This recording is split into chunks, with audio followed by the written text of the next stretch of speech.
Estamos no ano 5.785 desde a criação do homem no jardim do Gan-Éden, no jardim do Éden.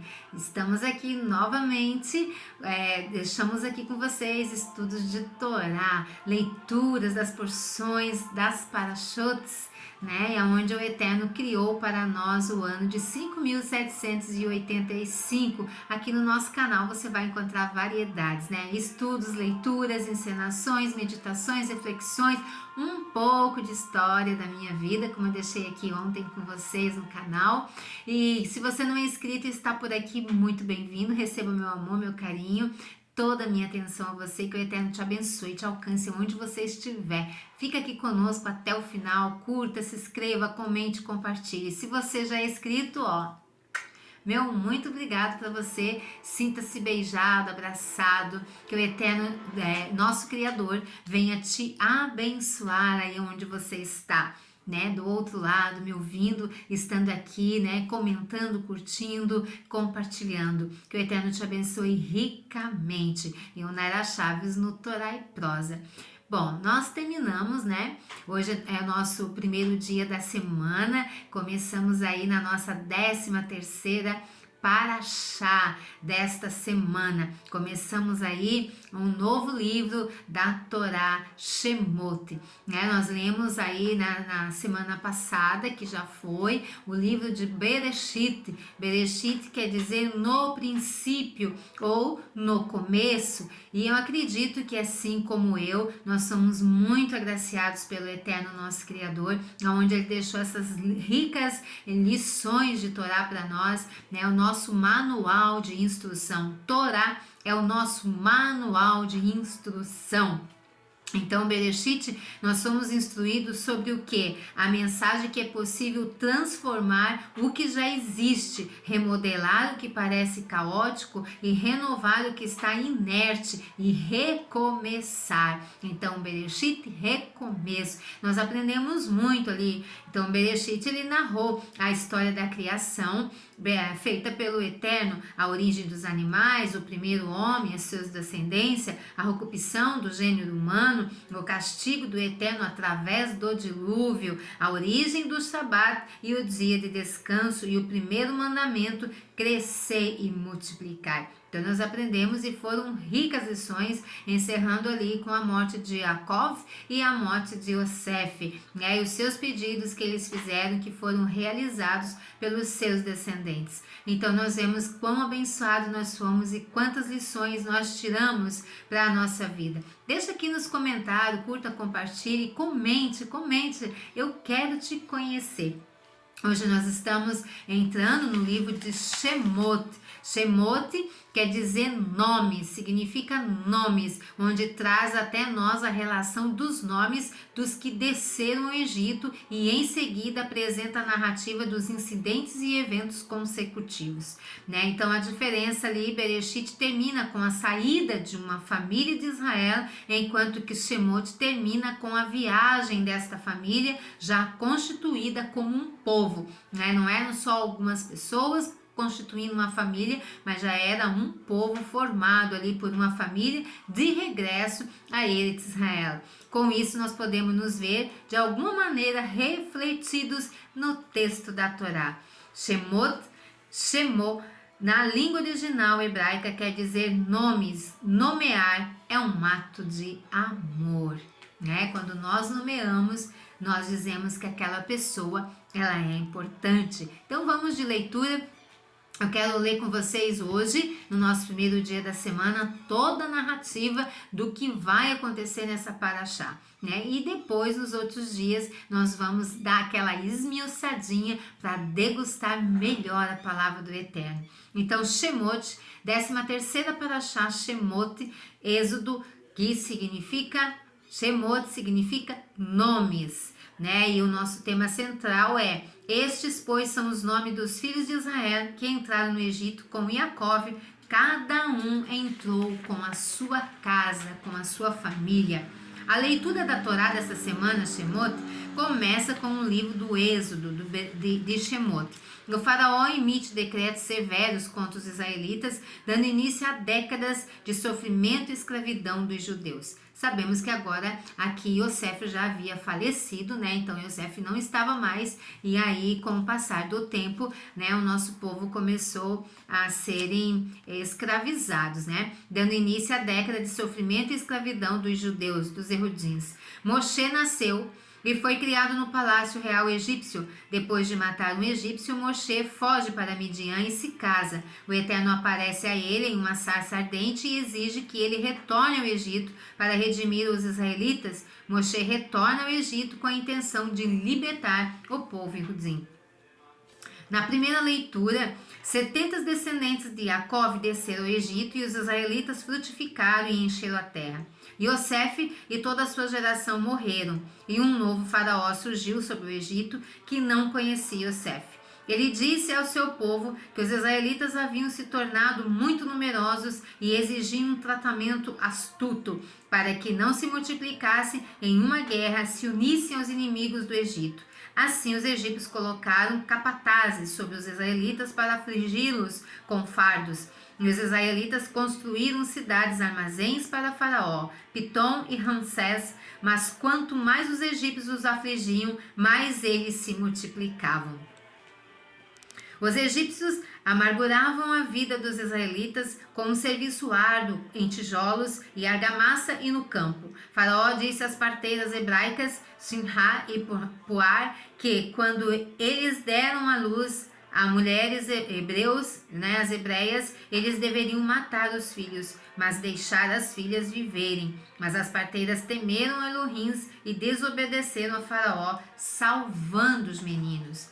Na segunda leitura, Faraó perguntou às parteiras por que eles salvaram os meninos, e as parteiras disseram ao Faraó que as mulheres hebreias eram mais vigorosas do que as egípcias e deram à luz antes que uma parteira pudesse chegar até elas. O Eterno recompensou as parteiras porque elas temeram ao Eterno e o Eterno fez para elas casas. Os israelitas continuaram a se multiplicar e o faraó ordenou a todo o seu povo que jogasse todos os meninos recém-nascidos no rio, deixando as meninas vivas.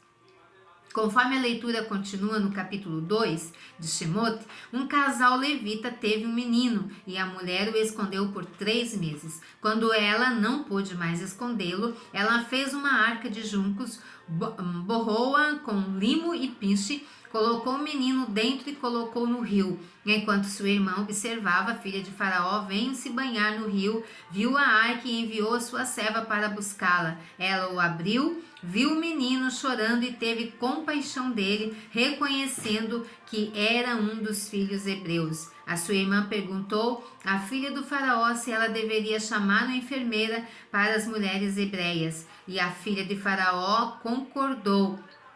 A menina ligou para a mãe da criança e a filha do faraó a contratou para cuidar da criança para ela. Quando a criança cresceu, sua mãe a trouxe para a filha de Faraó, que o adotou como seu filho, chamando-o de Moshe, porque ela o tirou da água. Na nossa terceira leitura, quando Moshe cresceu, ele foi até os seus irmãos e viu os seus fardos. Ele viu um egípcio golpeando um hebreu, ele olhou para um lado e para o outro, e quando não viu ninguém, golpeou o egípcio e escondeu na areia. Quando ele saiu do dia seguinte, ele se deparou com 2 homens hebreus lutando e perguntou ao transgressor por que ele havia batido em seu companheiro. O homem perguntou a Moshe quem o havia feito rei, perguntando se ele pretendia matá-lo como fez com o egípcio. Então Moshe percebeu que seu feito era conhecido. Quando o faraó soube, ele tentou matar Moshe, mas Moshe fugiu para Midian, onde se sentou perto de um poço. As 7 filhas do sacerdote de Midian vieram dar água ao rebanho de seu pai, mas os pastores as expulsaram. Moshe levantou-se, ajudou as filhas e deu de beber ao rebanho. Quando eles voltaram para casa, para seu pai Reuel, ele perguntou como eles conseguiram voltar para casa tão cedo, e eles explicaram como o egípcio os livrou dos pastores e também tirou água para o rebanho. Reuel então perguntou às suas filhas por que eles haviam deixado o homem ali e disse-lhes para chamá-lo de volta para se juntar a eles para uma refeição. Moshe estava contente em viver com o homem e deu a Moshe sua filha Zípora para se casar. Moshe e Zípora tiveram um menino a quem Moshe chamou de Gerson, dizendo que tinha sido um estranho em uma terra estranha. Na continuação da leitura, o faraó morreu e os israelitas gemeram sob sua escravidão e clamaram ao Eterno, e Elohim os ouviu e se lembrou da aliança que ele havia feito com Abraham, Isaque e Jacó. Na quarta leitura, quando Moshe estava mantendo o rebanho de seu sogro Jetro no monte de Elohim, Horebe, houve outro nome para o monte Sinai, nome bíblico. O anjo de Elohim apareceu a ele em uma chama no meio de uma sarça que ardeu, mas não se consumiu. O Eterno chamou a Moshe da sarça e Moshe respondeu: aqui estou. O Eterno disse a Moshe que não se aproximasse e tirasse os sapatos, porque o lugar em que ele estava era terra santa. O Eterno, identificado como Elohim de Abraham, Isaque e Jacó, relatou ter visto a aflição dos israelitas e ouvindo o seu clamor, e prometeu libertá-los do Egito para Canaã, uma terra que mana leite e mel. O Eterno disse a Moshe que o Eterno estava enviando Moshe a Faraó para tirar os israelitas do Egito. Mas Moshe perguntou quem ele era para fazer isso, e o Eterno disse a Moshe que o Eterno estaria com ele, e depois que ele os trouxesse para fora do Egito, ele serviria a Elohim naquela montanha. Moshe perguntou a Elohim quem ele deveria dizer que o enviou aos israelitas. E o Eterno disse: eu serei o que serei. E disse a Moshe para dizer aos israelitas que eu vou ser. E o enviou. O Eterno disse a Moshe para dizer aos israelitas que o Eterno, o Elohim de seus pais, o Elohim de Abraham, Isaque e Jacó, o havia enviado. E este seria o nome de Elohim para sempre. Na quinta leitura, o Eterno instruiu Moshe a dizer aos anciões de Israel o que o Eterno havia prometido, e predisse que eles dariam ouvidos a Moshe e iriam com ele para dizer a Faraó que o Eterno havia se encontrado com eles, e pedir que Faraó lhes permitisse ir 3 dias, viagem ao deserto para sacrificar a Elohim. O Eterno sabia que Faraó não os deixaria ir a menos que fosse forçado por uma mão poderosa. Então o Eterno atacaria o Egito com maravilhas, e então Faraó os deixaria ir. O Eterno faria com que os egípcios vissem os israelitas favoravelmente, para que os israelitas não saíssem de mãos vazias, mas cada mulher pediria ao seu vizinho joias e roupas, e os israelitas despediriam os egípcios. Moshe previu que eles não acreditariam nele. Então Elohim disse a ele para lançar sua vara no chão, e ela o tornou uma serpente. Moshe fugiu dela. O Eterno disse a Moshe para pegá-lo pela cauda, e ele o fez. Tornou-se uma vara novamente. O Eterno explicou que isto era para que eles pudessem acreditar em Elohim havia aparecido a Moshe. Então o Eterno disse a Moshe para colocar sua mão em seu seio. Ele o fez, e quando tirou sua mão estava leprosa, branca como a neve. O Eterno disse-lhe para colocar a mão de volta no peito, e ele o fez, e quando tirou ele havia voltado ao normal. O Eterno predisse que eles não prestassem atenção ao primeiro sinal, então eles acreditariam no segundo sinal. Se eles não acreditassem nesses 2 sinais, então Moshe deveria tirar a água do rio e despejá-la na terra, e a água iria tornar-se sangue. Moshe protestou que não era um homem de palavras, mas lento de falar. Mas o Eterno perguntou a ele quem tinha feito a boca do homem, para que Moshe fosse, e Elohim lhe ensinaria o que dizer. Moshe implorou e o Eterno para enviar outra pessoa, e Elohim ficou zangado com Moshe. Eterno disse que o bem falado irmão de Moshe, Araão, então vindo para encontrá-lo. Moshe diria a ele as palavras que o Eterno lhes ensinaria. Ele seria o porta-voz de Moshe, e Moshe seria como Elohim para ele. O Eterno disse a Moshe para levar seu cajado consigo para realizar os sinais. Na sexta leitura, Moshe voltou a Jetro e pediu-lhe que o deixasse voltar ao Egito. E Etrô ordenou-lhe que fosse em paz. O Eterno disse a Moshe que ele poderia voltar, pois todos os homens que tentaram matá-lo estavam mortos. Moshe levou a sua esposa e filhos e a vara de Elohim e voltou para o Egito. O Eterno disse a Moshe para se certificar de realizar para o faraó todas as maravilhas que o Eterno colocara em suas mãos, mas Elohim endureceria o seu coração e não deixaria o povo ir. Moshe deveria dizer a Faraó que Israel era o filho primogênito de Elohim, e Faraó deveria deixar o filho de Elohim ir para servir ao Eterno. Se ele recusasse, o Eterno mataria o filho primogênito de Faraó. Na pousada, ao longo do caminho, o Eterno procurou matá-lo. Então Zípora pegou uma pederneira e circuncidou seu filho e tocou suas pernas com ela, dizendo que ele era o noivo de sangue para ela. Então Elohim o deixou em paz. Na sétima e última leitura dessas porções da Parashá, Moshe e Arão disseram ao faraó que o Eterno disse para deixar o povo de Israel ir para que eles pudessem fazer uma festa para Elohim no deserto. Mas faraó perguntou quem era Elohim para que ele deixasse Israel ir. Disseram que Elohim se reuniu com eles e pediu a faraó que os deixasse ir 3 dias ao deserto a oferecer sacrifícios ao Eterno para que Elohim não caísse sobre eles como a peste ou a espada. Faraó perguntou-lhes por que faziam com que as pessoas descansassem de seu trabalho e ordenou que os capatazes colocassem um trabalho mais pesado sobre eles, e não mais lhes dessem palha para fazer tijolos, mas os forçassem a ir buscar palha para si mesmos para fazer a mesma cota de tijolos. O povo se espalhou para colher a palha, e os capatazes espancaram os oficiais israelitas, perguntando por que eles não haviam cumprido a cota de produção de tijolos como antes. Os israelitas clamaram ao faraó perguntando por que ele tratava tão duramente seus servos, mas ele disse que eles ficariam ociosos se tivessem tempo de pedir para ir e sacrificar a Elohim.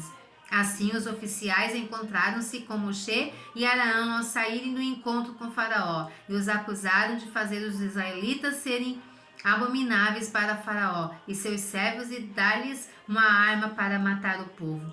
Na leitura do Maftir, que conclui a Parashá, Moshe perguntou a Elohim por que o Eterno tratou tão mal o povo e por que o Eterno o enviou, pois desde que ele veio a Faraó para falar em nome de Elohim, ele lidou com o doente, com o povo, e o Eterno não havia libertado o povo. E o Eterno disse a Moshe que agora ele veria o que o Eterno faria ao Faraó, pois por uma mão forte ele deixaria o povo ir, e por uma mão forte ele os expulsaria da terra. Assim nós concluímos a leitura de introdução da nossa Parashá desta semana, né? E essa nova Parashá do nosso segundo livro da Torá. Nós vamos, a partir de amanhã, estar esmiuçando um pouco das porções desta Parashá. Que o Eterno te abençoe. Se tu não é inscrito, mas ficou conosco, não esqueça, se inscreva no nosso canal, nos ajude a divulgarmos a palavra do Eterno, porque é tudo aquilo que é bom nós devemos compartilhar com outros, e a palavra do Eterno é tudo que o ser humano precisa para a sua existência. Lembrando que a palavra do Eterno, ela é um manual de instrução. Sabe aquele eletrodoméstico que você compra? Todos eles vêm com um manual de instrução. Assim, quando o homem foi feito no jardim do Gan-Eden, o Eterno deu também a instrução que nós chamamos de Torá, a carta de amor do pai deixada para o seu filho. Então nos ajude a divulgar e a levar mais longe a mais pessoas a palavra do Eterno. Mas curta, compartilha, comenta, nos ajude a crescer. Que o Eterno te abençoe onde você está. Receba aí o meu beijo, meu abraço e todo o meu carinho para você. Que o Eterno te abençoe e um shalom e lehitraot.